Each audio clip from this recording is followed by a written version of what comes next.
Hi friend, नमस्ते प्रणाम। मैं सोनी त्रिपाठी और घूंघट वाली भाभी। स्वागत है आप लोगों का हमारे चैनल में।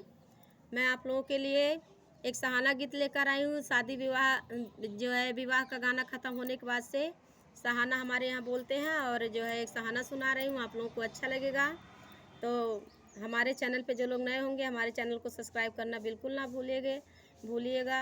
आगे शेयर लाइक कमेंट ज़रूर कीजिएगा प्लीज़। शाम हो गया है, थोड़ा जल्दी जल्दी बोल रही हूँ, क्या करूँ। अब नीचे भी मन लगा है ना, दिया जलाने का टाइम हो रहा है। चलिए ठीक है, मैं आप लोगों को गाना सुना रही हूँ।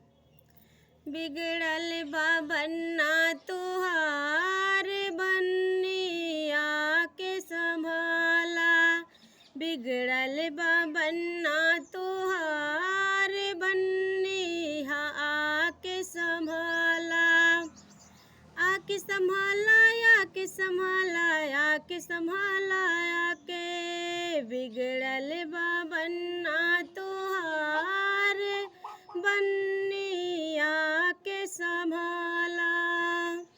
पापा का कहना ना माने, मम्मी का कहना ना माने, पापा का कहना ना माने, मम्मी का कहना ना माने, ओ तो पीता है दारू शराब बन्निया के संभाला, ओ तो पीता है विस्की शराब बन्निया के संभाला, बिगड़ल बाबन्ना तुहार बन्निया के संभाला, आके संभाला, आके संभाला, आके संभाला, आके बिगड़ल बाबन्ना तुहार बन्निया के संभाला।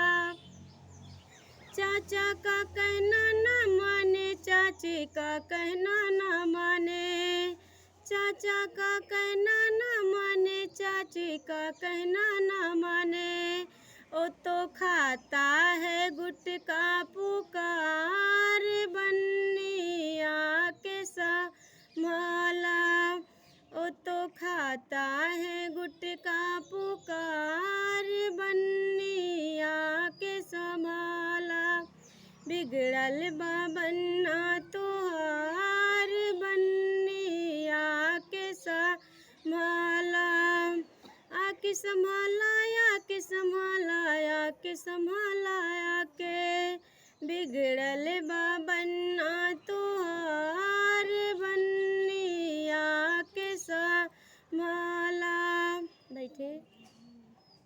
भैया का कहना ना माने, भाभी का कहना ना माने, भैया का कहना ना माने, भाभी का कहना ना माने, ओ तो